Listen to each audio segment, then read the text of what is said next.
What up, riders? Welcome to Two Wheel for Fun. I'm Tony Rayno, and this is my studio, or should I say, my room with the computer. This is where all the video magic and editing happens.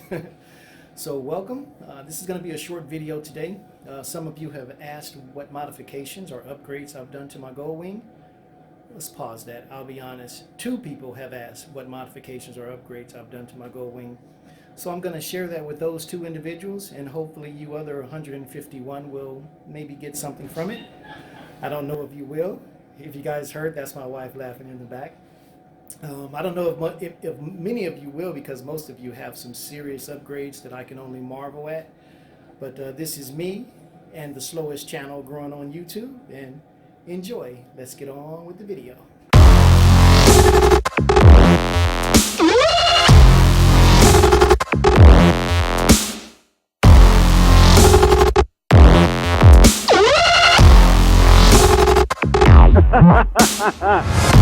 Woo, Two Wheel for Fun, baby.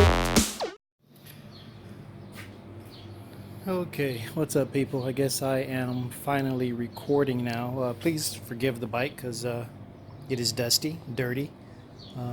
I wash it every now and then. I ride too much to keep it super duper clean. Two of you have asked what modifications I've done to the Honda Goldwing, and honestly, I haven't done that much, but I will go over what I've done so far. So starting from the rear, hopefully you can see this with the backlight. All these wires here, this is actually going to my fuse block that I have installed in the back, because if I want to add another accessory, I just route the wires to here and go. I chose to put it back here instead of under the seat, because getting the seat off is a pain. So I just basically drilled a hole through the little plastic here and just route it going on there. This is the actual CD, what is this thing? iPod. Damn, I'm getting old. I actually forgot what it was.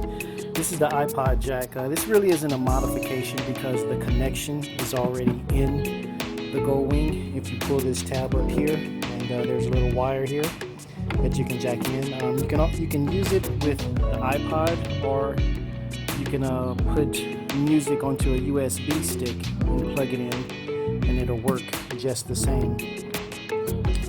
This here is an additional USB power, one for 12 volt and one for 5 volts that I can use for the air pump if I have to hook up the air pump, and also charge phones or cameras or PCs or anything of that nature in the back of the bike. The only other thing I've done is I've changed out the bulbs in the back to the HID bulbs from Pathfinder. So all the bulbs in the back are HID bulbs. Going to the front for my wife, whenever she decides to ride with me, I've installed a USB port for her so she can jack in her phone. I don't know if you guys saw that. Yeah, right here. It's actually a USB port that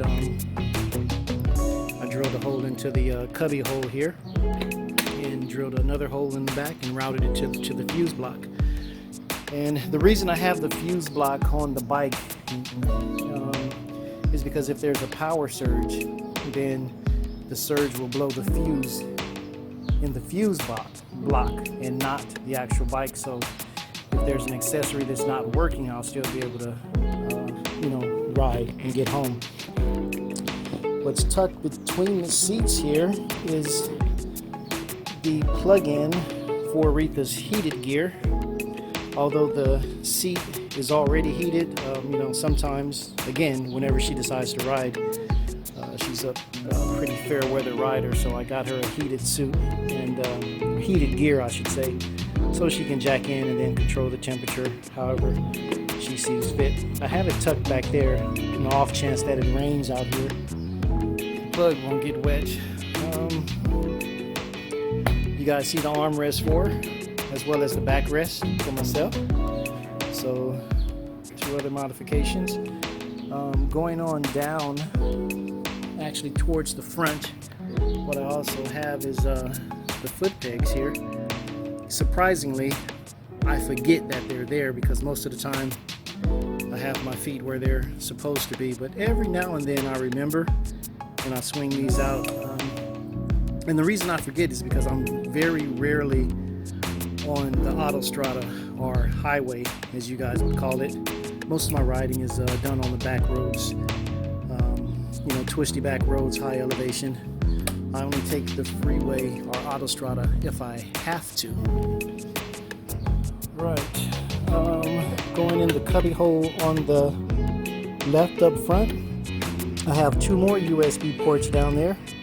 And what I've also done is I've dewired the bike, not dewired it, but cord cut, if you will, because I actually have the Sena free wire that actually connects to here, and then it gives the bike its Bluetooth capability. So all the commands that come through the bike go through the headset now, and I have that down there. And believe it or not, I left the 5-DIN pin cable holder. I left this up here because it is a perfect holder for the GoPro when I have it on the selfie stick. When I'm recording, when I'm not recording, I just slap it right back in there, and it holds a selfie stick just right, so I don't have to do any other addition to that. Coming on the other side, obviously the RAM mount phone holders. You guys all know about those, along with the rubber back that goes over the phone. I've never lost a phone. The RAM mount is pretty good. That's all I got for that. Oh, I forgot. Front, turn the bike on for you guys so you guys can see that hopefully it shows up in the light. I've actually put in the Pathfinder LED headlights as well. As you guys can see that.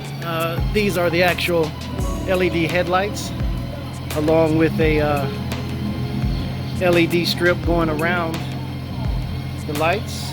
The Pathfinder. Oh, hold on. Let me turn that music down before YouTube cuts the video. But anyway, as you can see, the LED sequential blinkers, and what that does is right up front they're of course bright white, but when you turn the blinkers on,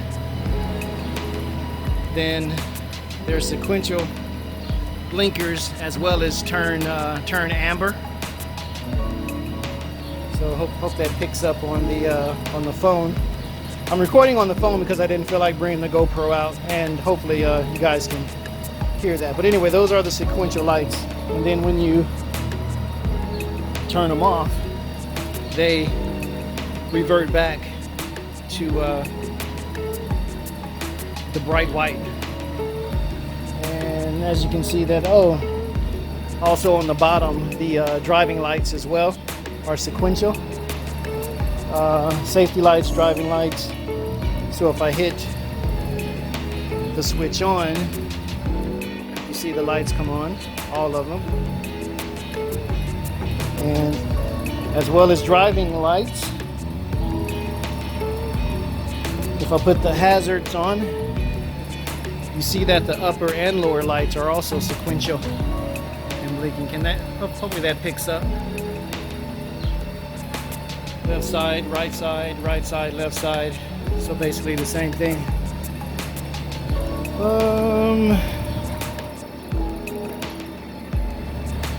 Oh, sorry, forgot that other one. I got another USB on this port here, on this side here, to charge phones and, you know, GoPros, things of that nature. So as far as USBs, I got 2, 4, 6,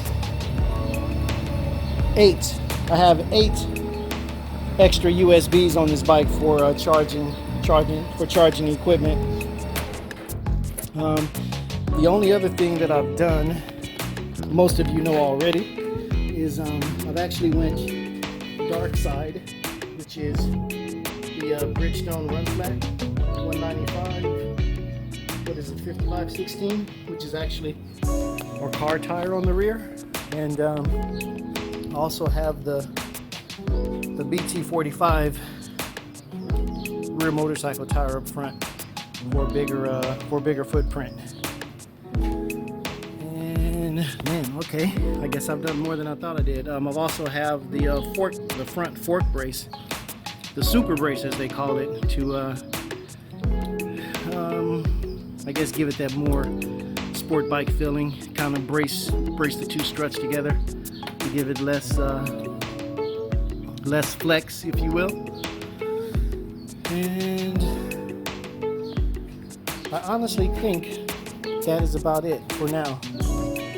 If I do anything else or think of anything else, I'll definitely let you guys know. Like I say, that's the bike there. Alright, people. I'll see if I can, maybe I'll try and get out tomorrow and bring you guys another video of another city here on the island of Sicily. But until then, keep riding, keep exploring, and keep watching the page. And for those that have been following the page for a while, you know I normally have 2 motorcycles in the driveway. Well, I actually dropped my Honda Goldwing off a few days earlier, and when I went to go pick it up, I took the ZX14 in for its annual service. So they're going to put some Michelin Pilot Road 5s and go through it and make sure it's up to par, because I'll be riding that probably a little bit more than my Goldwing this summer. So time to get some miles on the 14. But don't worry, I'll still be on that Goldwing as well. So until next time, this is Tony Reno, over 50, still on 2, and loving it. You guys be easy, and I hope to see you on the road. Peace.